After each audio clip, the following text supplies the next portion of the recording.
SC Verma wave motion and wave on string का numerical 54. A 40 centimeter wire having a mass of 3.2 gram is stretched between two fixed supports 40.05 centimeter apart in its fundamental mode. The wire vibrates at 220 Hz. If the area of cross section of the wire is 1 millimeter square, find the Young's modulus. ये दो support के बीच में जो wire होगी वो wire fundamental mode में vibrate हो रही है.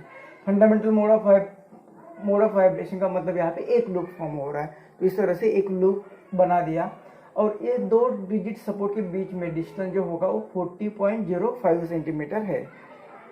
मतलब अभी उसकी लेंथ इतनी होगी वायर की, लेकिन ओरिजिनल लेंथ जो दी हुई है हमें 40 सेंटीमीटर, मतलब 40 सेंटीमीटर की वायर को फिक्स किया है. ये 40.05 सेंटीमीटर, मतलब इस वायर को ऐसे स्ट्रेच करना पड़ेगा तो उसकी लेंथ इतनी इंक्रीज होगी. यहाँ पे लेंथ इंक्रीज हो गई है और इस वायर पे से टेंशन आएगा और इस वायर की मास भी दिया हुआ है और जो वाइब्रेट होगी तब उसकी फ्रीक्वेंसी दी होगी और जब वाइब्रेट होगी उसका एम्पलीट्यूड भी इतना दिया हुआ है. और हमें कहा है कि फाइंड यंग्स मॉडुलस. तो ये यंग्स मॉडुलस आता है प्रॉपर्टीज ऑफ सॉलिड इस चैप्टर में. और प्रॉपर्टीज ऑफ सॉलिड की जो प्रॉपर्टी होती है इलास्टिसिटी में यंग्स मॉडुलस आता है. यंग्स मॉडुलस क्या होता है कि किसी वायर की या कोई ऑब्जेक्ट जिसे की डायमेंशन लेंथ होती है उसे अगर हम स्ट्रेच करते हैं, उसे फोर्स अप्लाई करते हैं तो उसकी लेंथ इंक्रीज होगी. तो ये यंग्स मॉडुलस जो होता है वो स्ट्रेस अपॉन स्ट्रेन, और स्ट्रेस कितना होता है फोर्स अपॉन एरिया, और स्ट्रेन क्या होता है change in length upon original length. तो ये फॉर्मूला क्या बनता है एफ अपॉन ए, और ये एल ऊपर चला गया और डेल्टा एल. तो यंग्स मॉडुलस का फॉर्मूला ये बन जाता है. तो यंग्स मॉडुलस फाइंड करना है मतलब इसमें वैल्यूज पुट करनी है. तो ये यंग्स मॉडुलस क्या आ गया, फोर्स इनटू ओरिजिनल लेंथ और divided by area of cross section, और ये डेल्टा एल मतलब इंक्रीज इन लेंथ. तो ये अगर वैल्यू पता है इंक्रीज इन लेंथ, हमें देखा कि इतनी ओरिजिनल लेंथ थी और इतनी इंक्रीज हो गई, तो यहाँ पे डेल्टा एल मिल जाएगा. एरिया ऑफ क्रॉस सेक्शन भी दिया हुआ है, एल दिया हुआ है. तो फोर्स मतलब जिस फोर्स के कारण ये अभी लेंथ इंक्रीज हो गई वो वाला फोर्स, मतलब वायर पे जो टेंशन आने वाला है वो टी फाइंड करना है.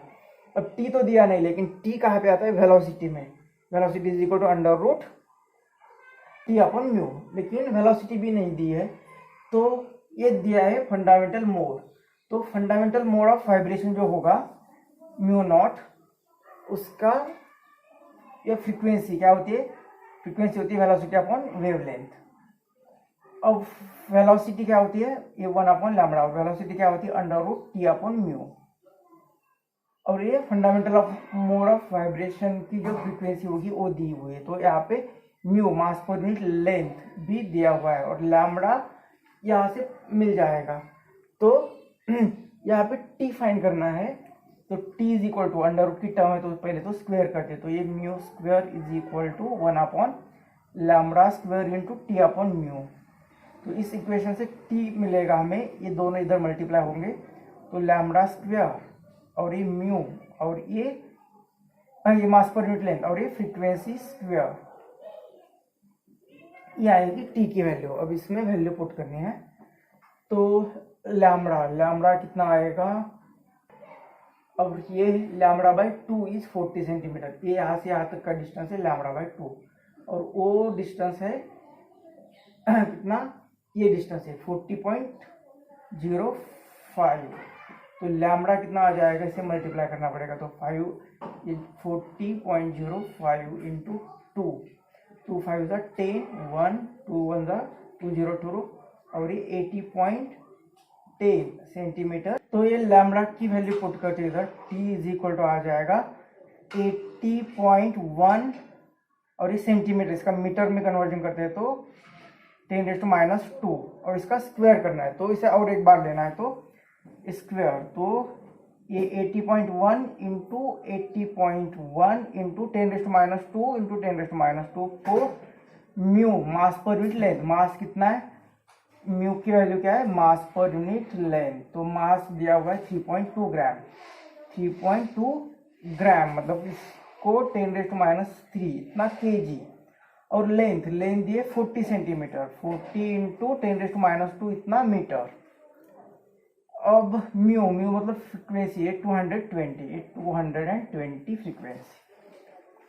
अब इसका कैलकुलेशन करके हमें टी मिल जाएगा, मतलब ये फोर्स मिल जाएगा। तो पहले तो 10, अब ये 40 यहाँ पे डिवाइड करेगा, तो ये 40 2 ज़ा 10 और 0.0, और ये 0 पॉइंट और 0 पॉइंट, ये तो मल्टीप्लिकेशन और भी कम होने वाला है। तो t इज इक्वल टू, इसे 2 रख देते हैं, और ये 160.2 तो 160 रख देते हैं, और इंटू 10⁻⁴, और ये 10⁻, ये पहले तो -3 और ये -2, तो यहाँ पे सिर्फ -1 रहेगा, -1, और ये 10⁻⁴ -5, और -5 में से भी एक ये 0 चला गया तो -4, तो ये 10⁻⁴ रहेगा, और लिख देते हैं, और ये 22, और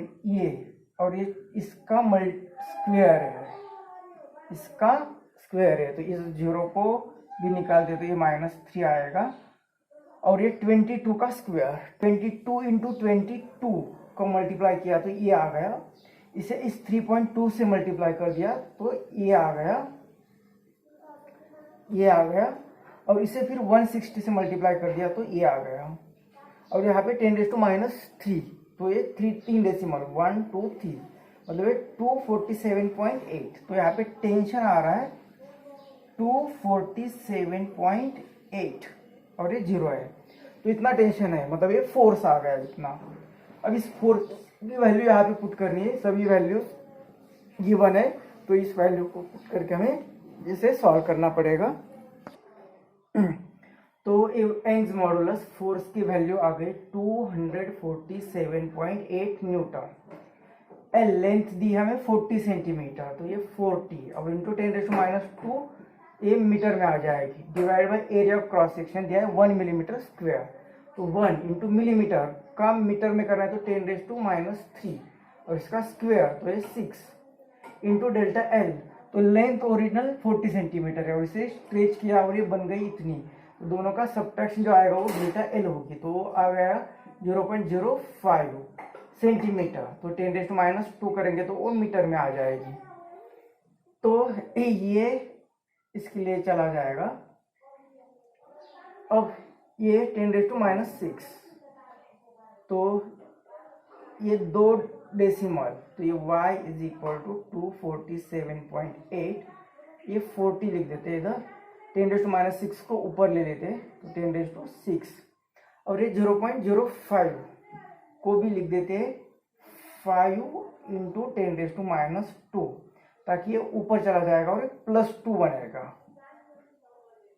तो 5, और इस 5 से इसे 5 8 जा, अब 8 से 8 में से मल्टीप्लाई करना है, तो y इज इक्वल टू 8 8 जा, तो 8 8 जा 64, 6 8 7 जा 56,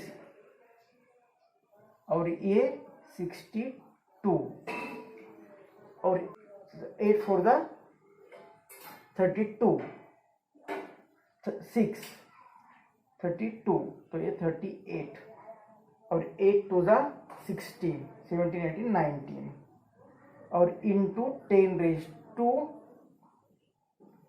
ये 8 इंटू 10⁸। अब इसे,